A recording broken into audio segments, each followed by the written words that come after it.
I'm Darian Slayton Fleming, and thank you for joining me on Get What You Need and Feel Good About It. Do you find it difficult to ask for what you need? Do you frequently feel misunderstood? Do you have a problem or cause that you would like to learn to manage more effectively? What makes it so hard for us to tell each other how we feel? And how do we speak up for ourselves so we get what we need and feel good about it? How do we do this respectfully so that we honor the needs and feelings of others?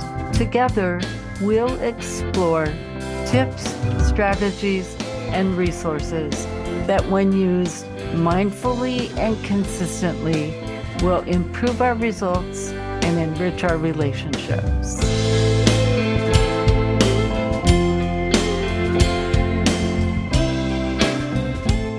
Hello, and welcome back to Get What You Need and Feel Good About It. This is our 21st episode, believe it or not. I promised you a series on documentation. Last month, we talked about using a calendar and other methods to support your documentation efforts. Today's episode is called Document, Document, Document. I pulled most of my information from my own book called Speak Up for Yourself, Get What You Need and Feel Good About It. You can order that book on Amazon, and soon it will be available in audio format. Stay tuned for that announcement. Also, stay tuned to the end of this podcast for some ideas about using writing or documentation for personal reasons, such as marking the holidays. If you want clear and measurable successes, it is essential to keep written records of your efforts, the steps you want to take or have taken, and their outcomes in the format of your choice, of course. What happens when you don't document?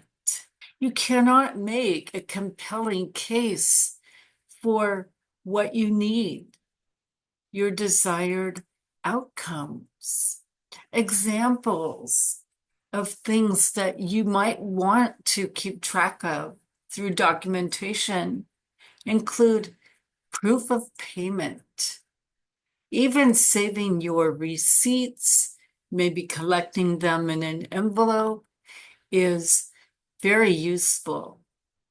If you receive Social Security disability income, saving your receipts is very important as a record of your expenses.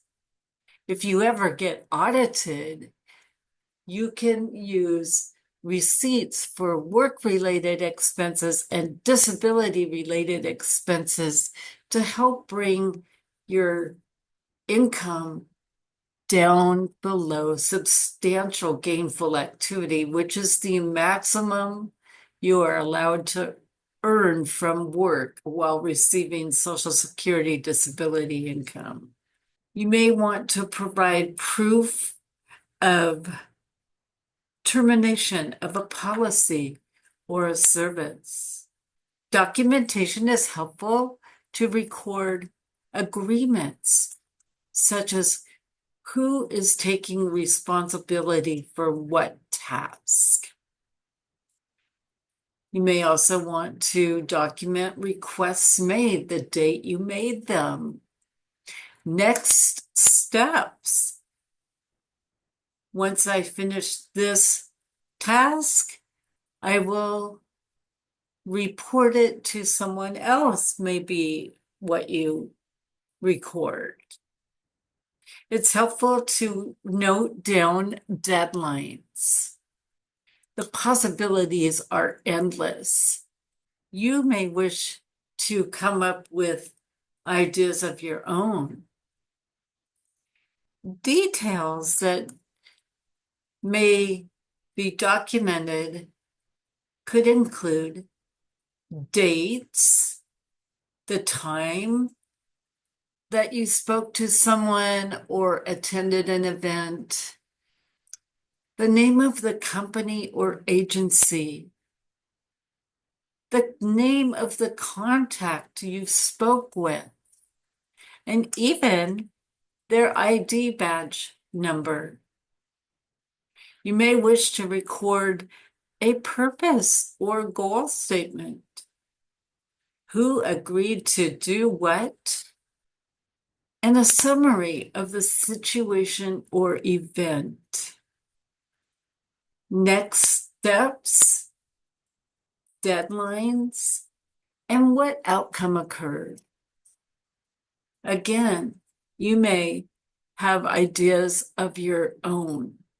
Documentation can take a variety of formats. Again, choose the format that works best for you. Some ideas about formats could include handwritten notes in a spiral notebook, on a desk or wall calendar. On your calendar, you may wish to record those deadlines or something important that occurred on a certain day. Noting things on your calendar can be very helpful, not only for you, but other people in your family, so that you can have a way of verifying when activities are happening and not double book yourself. You could use a legal pad or notes on your smartphone. You could even use a spreadsheet. Using an Excel spreadsheet is my format of choice. It's concise, it's all in one place. You may have other ideas about your format of choice. Choose the format that works best for you. What is the value of documentation? Documentation provides written records that you may refer back to later to refresh your memory.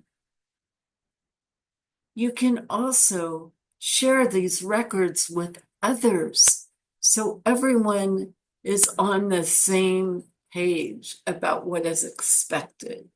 Written records are binding, meaning that it's proof that you had a conversation or made an agreement.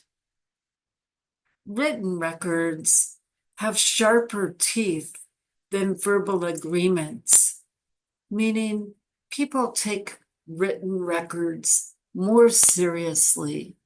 And in some cases, such as legal arbitration, written records are binding and accepted as proof. With written records, you have more leverage, especially if the other party does not document. There are even more formats for using documentation. It's helpful sometimes to keep track of correspondence or written letters. Families have had fun with this one when going through estate, property, and finding old letters from family members that actually give information about what happened. in the history of the family. Other forms of documentation that are helpful to keep are email messages. I have been saved many a time by keeping my sent messages. When someone says they didn't receive an email from me, I could send it right on again. And I can create folders in my email application to save email messages I want to be able to refer back to. You may also want to keep healthcare after visit summaries. If you're a student or you'd like to keep track of what you have read, storing reading syllabi and bibliographies can be helpful and interesting. I even keep a bibliography or a running list of books that I want to read when I have time. It can be interesting to save newspaper articles that notate your accomplishments or those of your company or someone close to you. Even recipes are a form of documentation. When you have a recipe saved somewhere, you have a plan for preparing a menu item, and you don't have to do last-minute research.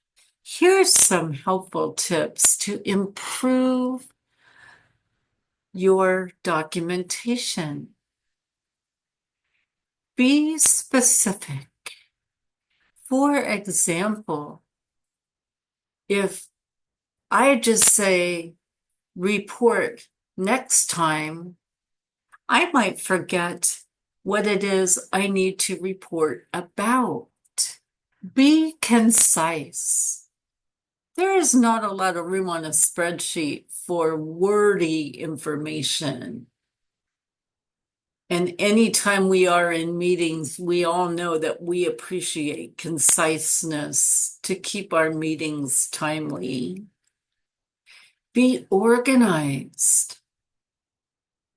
Some ideas about getting organized include creating and storing important information in folders on your smart device or on your computer.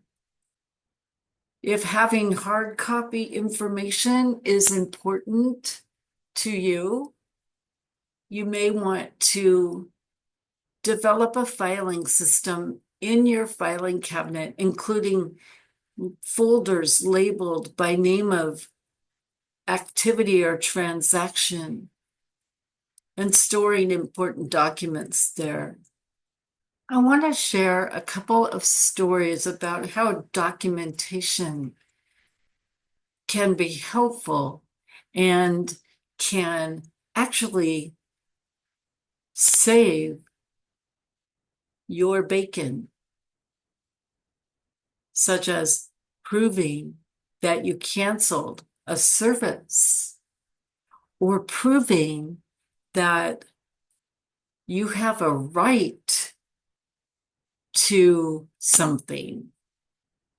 Early on in my adult life, I discovered that documentation could be the difference between being billed on an ongoing basis for a service that I know that I canceled. When I was first learning about computers and servers and having an email address, there was a company called CompuServe. I found a program that worked better for me, and I called and canceled my CompuServe. I actually had the foresight to remember to ask for the agent's name who was responsible for canceling my service when I spoke to her on the phone. The next time I got a credit card statement, I was still being charged for CompuServe. I was able to call the company and let them know the date and the name and the badge number of the worker who accepted my cancellation. And I received a refund on my credit card. There are other ways that I have used documentation. My husband developed a syndrome called Charles Bonnet syndrome. This was a very disturbing syndrome involving having what he at first thought were hallucinations. And these hallucinations were very disturbing to him. He didn't tell me about this experience for about a month. And when he finally did, he told me, I didn't want you to think I was crazy. I thought I was going crazy, but I'm having these visions in my mind where I see images of weird things out of context, such as dogs riding motorcycles and people walking out of fire. The first thing I did was refer him to his ophthalmologist to talk to them about this experience. This is when we learned about Charles Bonnet syndrome, which is a syndrome where when someone has lost their vision, the visual center of the brain becomes bored and starts making images up based on stored memories. They can be mild and benign, such as images of different colored dots in grids, or as I said, people walking out of fire.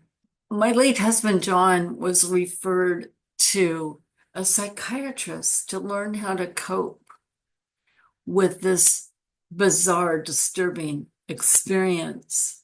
And we wanted to determine whether the frequency and intensity of the images was getting better. So I created a spreadsheet where I kept track of the date, and we organized the times by AM and PM to see if they were better or worse at a certain time of day.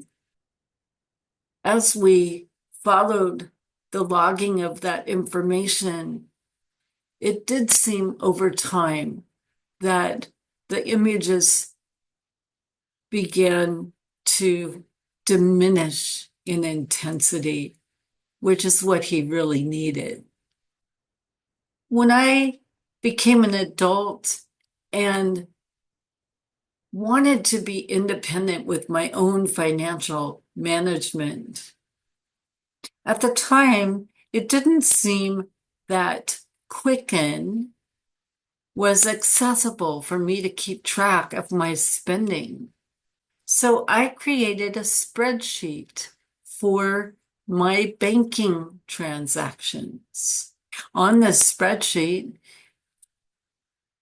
I created column headings for item, amount, due date, date of purchase, confirmation number, and a section for comments. You may also want to create a record of your job search. Again, you might list the date, the company you applied to, the contact person, a list of the tasks you performed in pursuit of that job, such as a cover letter and a resume. What did you do? Date by which you might hear back, date of your interview, outcome, and so on. I want to tell you a story about a man who had an unfortunate experience because he did not have adequate documentation. It was an important lesson for him to learn. Sean was visually impaired, and he was part of his Agency for the Blind's business enterprise program. There was a lot of turnover in staff with this business enterprise management program from the agency side. And everyone from the agency people to the business enterprise workers had different ways of keeping records. Sean was told one day that since he had 2 facilities, they wanted to reassign one of his facilities to someone else. They said that he wasn't reported to be where he said he was sometimes, and that he did not need 2 facilities since his income was sufficient with 1. Sean thought that he was grandfathered into the program and was eligible and entitled to having more than 1 facility. This was helping him a lot, providing enough income to support his family. But the agency wanted to reassign his cafeteria to another person. He came to a group of us for advocacy and help. When I asked him about communication he had received from the agency, certifying that these agencies were assigned to him, his income, and so on, he reported that he thought that he had emails about these things, but when he looked, he couldn't find them. Sean ultimately ended up losing his second source of income. The agency said that they hadn't kept very good records either. And yet, because Sean couldn't produce proof of the transaction of events, he lost his facility. Don't let something like this happen to you. Documentation will save your bacon someday when you really need it. Since we are in the holiday season, with this podcast episode being produced in December of 2024, I thought I would just touch on the holidays and how those holidays means so much to us and how we can personalize our holiday experiences. If you send Christmas cards, you could write notes on the cards, a special mention of something that means a lot to you and the other person. If you are unable to handwrite these notes, you can use your word processor on your computer and print notes out to slide into the card as you prepare it for mailing. These notes add extra touches and help a person feel cared about. If you've had a job interview or a good connection with a potential business associate, writing thank you notes is excellent documentation. And if you receive a holiday gift, people always appreciate being told thank you. You can send a written thank you note, and even an email is appropriate these days. Finally, journal your gratitude. Studies have shown that when someone writes down things he or she is grateful for every day and looks back at that list 3 weeks later, he or she is surprised to realize how much there is to be thankful for.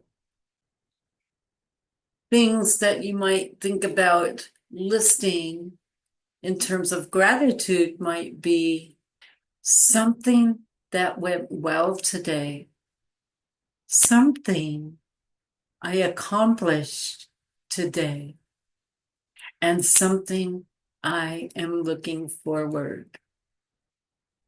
In the Year of Miracles program that I participate in, one task that has been suggested is that when I go to bed every night, I tell myself 1 to 3 things I love about myself.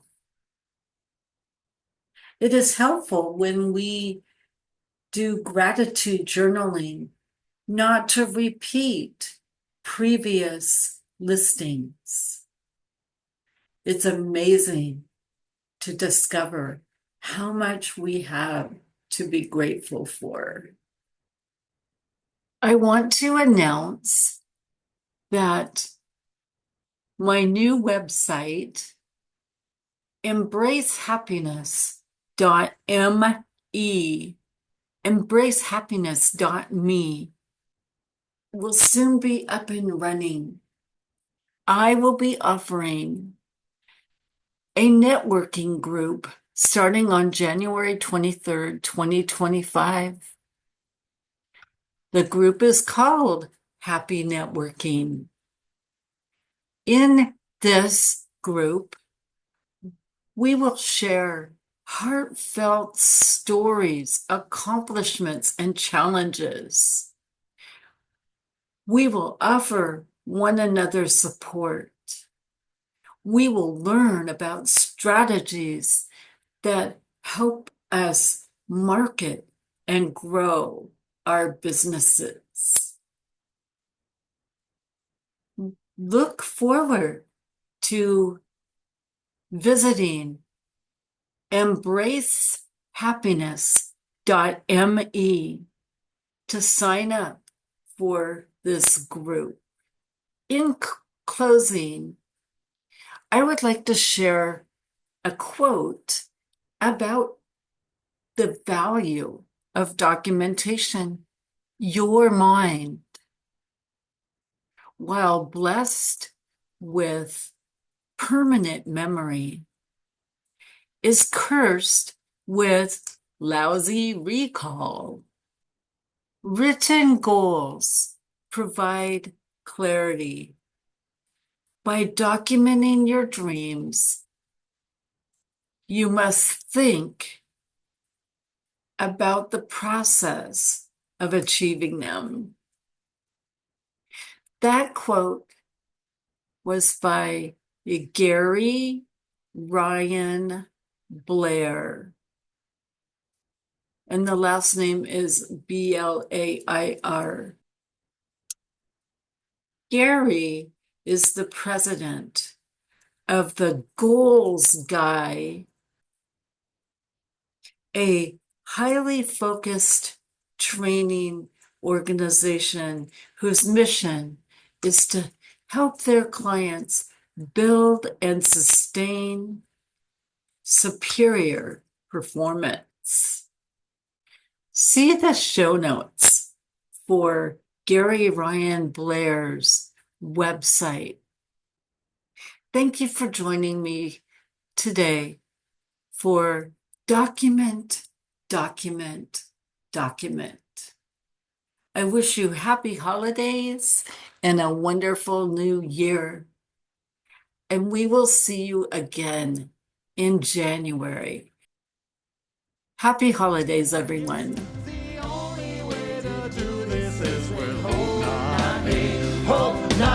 Thank you for joining me today on Get What You Need and Feel Good About It. Remember, when you speak up for yourself assertively, you will get what you need and feel good about it. You will also be showing respect for yourself and for the other people in your life who are important to you. Until next time, try thinking about it like Stephanie LaHart says it. Say what you mean what you say, but don't say it mean. Before it gets too late.